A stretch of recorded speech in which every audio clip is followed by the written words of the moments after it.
blepharospasm, hemifacial spasm, Meeks syndrome, orbicularis myokymia, facial tics, aberrant regeneration of the facial nerve. If you take the essential blepharospasm, it is abnormal contraction of eyelid muscles. It is often referred to as essential blepharospasm, bilateral essential blepharospasm or benign essential blepharospasm. It is a bilateral condition. It is a focal dystonia leading to episodic closure of the eyelids. The exact cause is unknown. By definition, it is not associated with another disease entity or syndrome.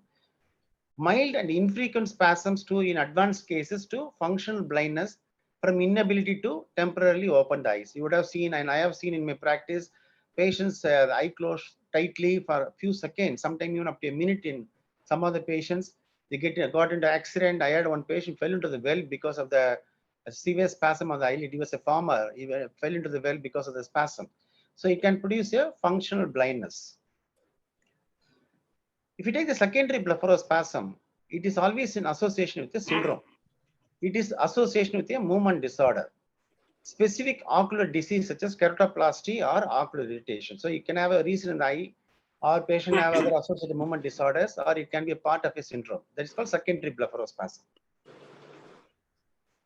The episodic contraction of the eyelid protractor muscles. What are the eyelid protractor muscles which produce episodic contraction in blepharospasms are orbicularis oculi, procerus, and corrugator superciliaris. Most commonly occurs during the years 40 to 60 years. Female more than the male. Prevalence is 1.6 to 30 per 100,000 patients. The exact cause is unknown. Functional neuroimaging suggests dysfunction within the basal ganglia. Rare cases, genetics reported to play a role. So there is a functional neuroimaging defect in the basal ganglia, and there are some genetic role also in these patients. If you take the risk factors for blepharospasm, head or facial trauma can precipitate a blepharospasm. Family history of dystonia or tremor. So there is a family history of dystonia or tremor. Some other patient without dystonia or tremor, they can have blepharospasm. That it can be part of the movement disorder in the family. If you take the reflex blepharospasm, dry eyes and blepharitis, intraocular inflammation, meningeal irritation, and light sensitivity. These are the causes which produce a reflex blepharospasm. You treat the underlying condition, the reflex blepharospasm become better. The stress may exacerbate benign essential blepharospasm. Medications such as those used to treat Parkinson's disease have been associated with the blepharospasms. Earlier studies suggested that cigarette smoking was a negative risk factor, but more recent studies no longer support this. So there was some few disorders that people say cigarette smoking has a benefit, but now they found it is a myth. It is not the real fact, and they found there is no association with cigarette smoking and benefit of not having a blepharospasm.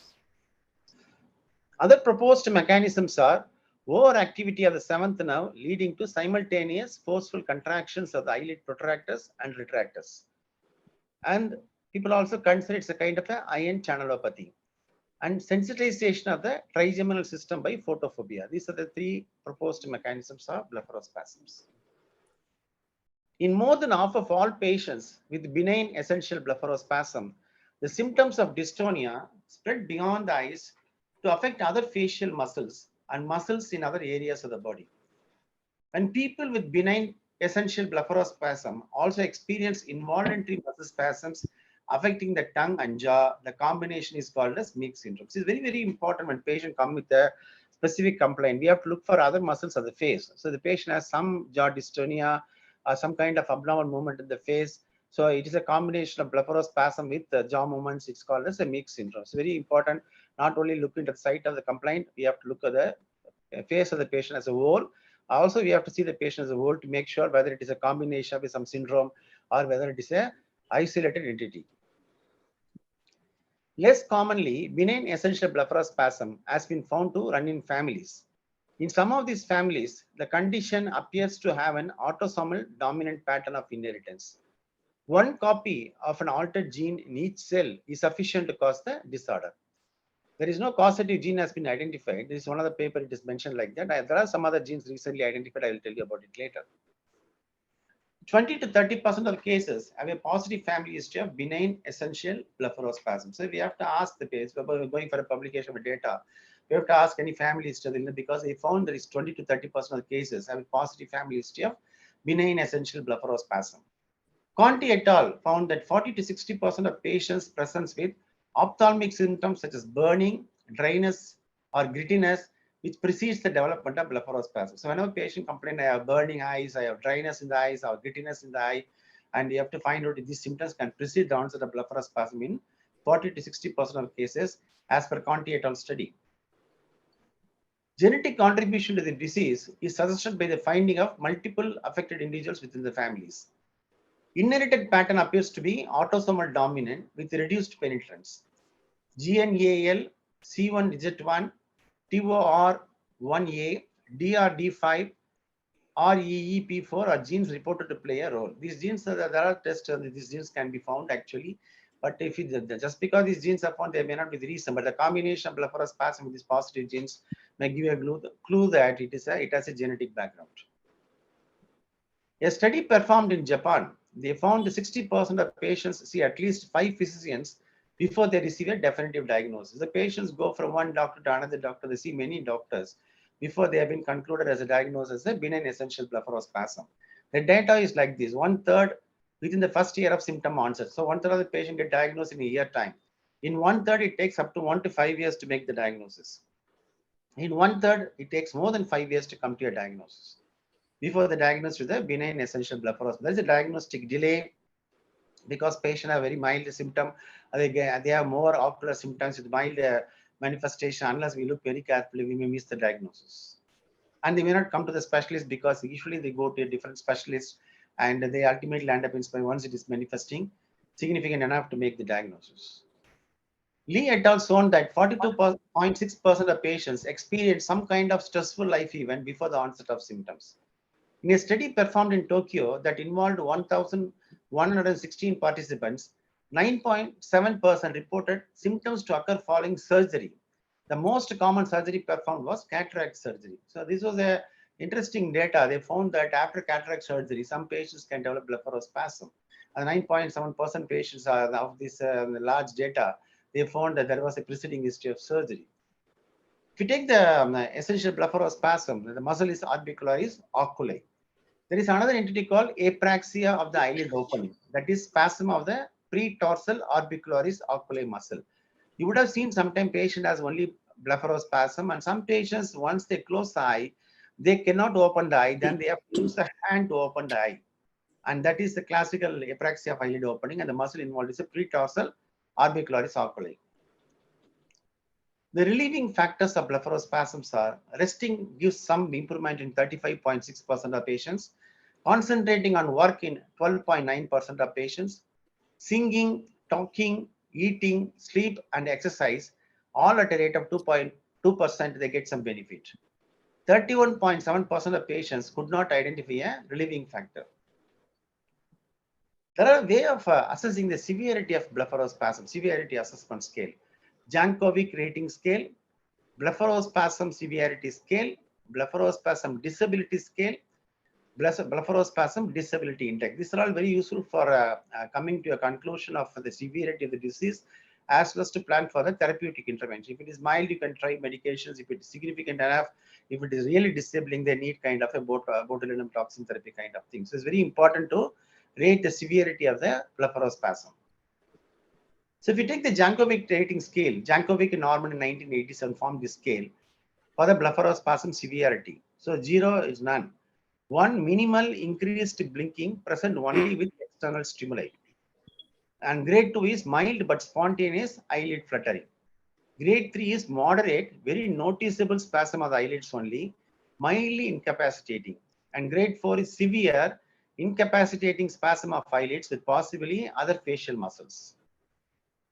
If you take the blepharospasm frequency severity, 0 none, 1 is slightly increased frequency of blinking, grade 2 is eyelid fluttering lasting less than 1 second in duration, grade 3 is eyelid spasm lasting more than 1 second, but eyes open more than 50% of the waking time, and grade 4 is functionally blind due to persistent eye closure and in more than 50% of the waking time. This is the way to grade the severity of the blepharospasm, Jankovic scale.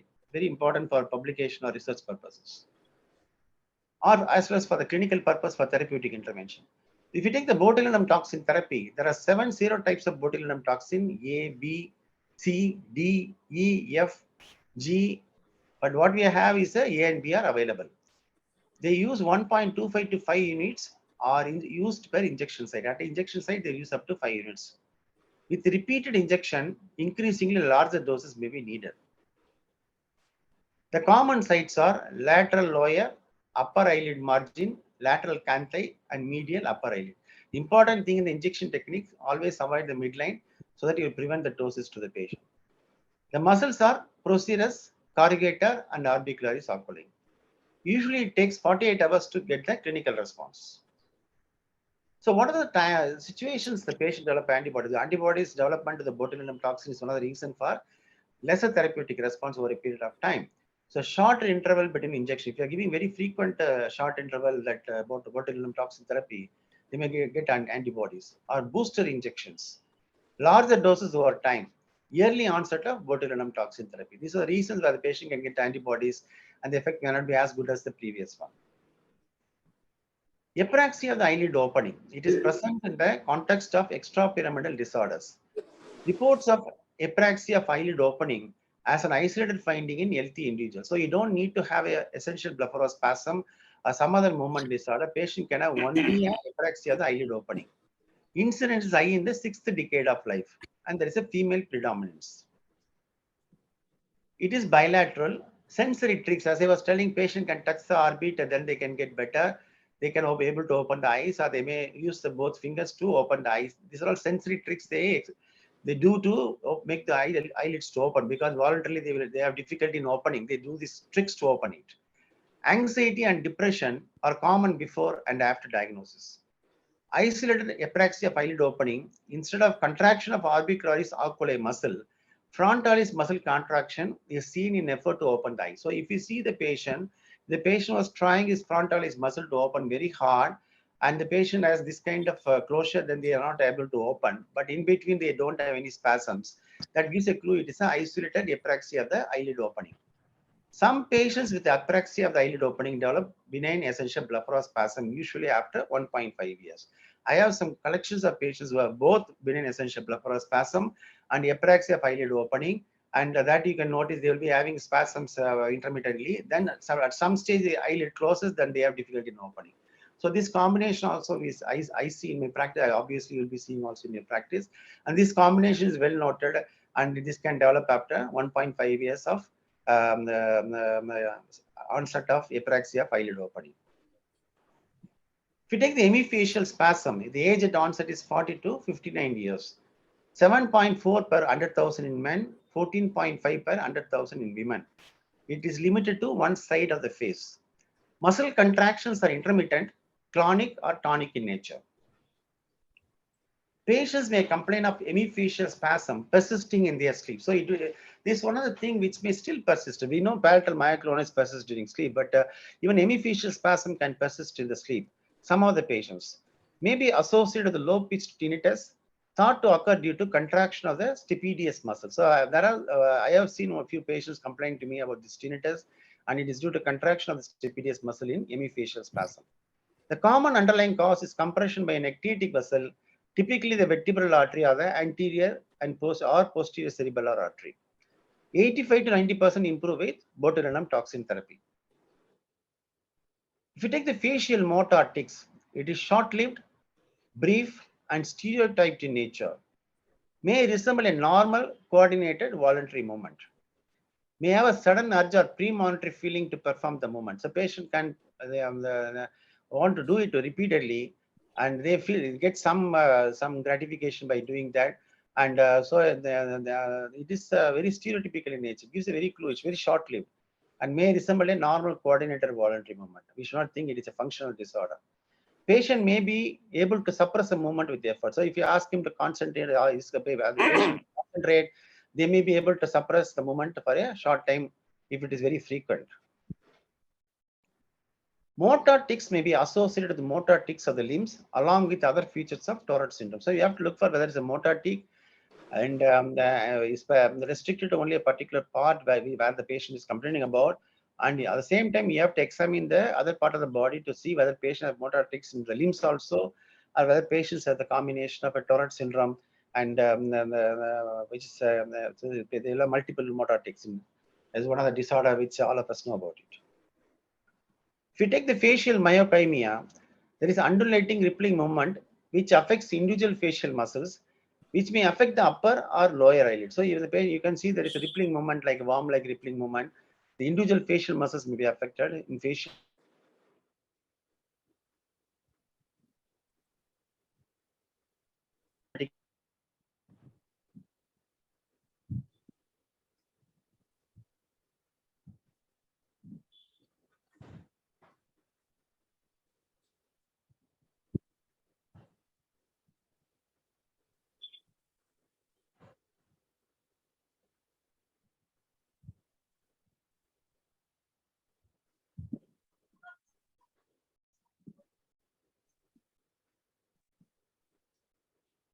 The Parkinson medications, there may be smacking of the lips, protraction of the tongue, or excessive blinking of the eyes. So when you are looking for the patient, and the patient has a protraction of the tongue, along with blinking of the eyes and smacking of the lips, so there's a lot of movements in the face, then we have to find that we are handling a disorder called tardive dyskinesia, not exactly the spasm of the eyes alone or Meeks syndrome. As I was telling before, that in Meeks you don't get protraction of the tongue. So that we have to be careful in naming the patient. This is blepharospasm, this blepharospasm, the apraxia of the eyelid opening. This is the myokymia, this is motor tics, and this is Meeks syndrome, and this is facial tardive dyskinesia.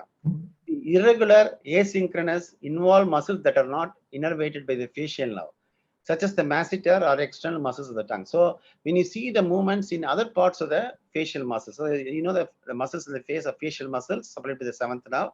And in tardive dyskinesia, the other muscles supplied by the fifth nerve, like masseter, or the tongue muscles supplied by the hypoglossal nerve. So it is not restricted to the one particular cranial nerve innervated muscles. So it is irregular, asynchronous, involved muscles that are not innervated by the facial nerve, then you have to suspect it's a tardive dyskinesia. And it usually, when one of the common reason is a long-term neuroleptic use. In a series of 238 patients with diagnosis of benign essential blepharospasm or Meeks syndrome reported by Castelbuono and Miller, it was found that 27 patients, that is 11.3%, had a spontaneous remission. The patient may ask that, are you going to inject me throughout my life? So there are patients like 11.3%, they may get a spontaneous remission. So that's why that we see after 2 or 3 injections or after some medication, these patients become better. They don't come to the clinic. These are the patients that become better by themselves due to the spontaneous remission. It does happen in 11.3% of patients. So thank you very much. So I just covered some of the important facial involuntary movements, and I have finished my talk. Thank you for listening to me. Thank you, Professor Pazhani. Thank you, sir. Shall we move on to the next presentation? Yes, sir.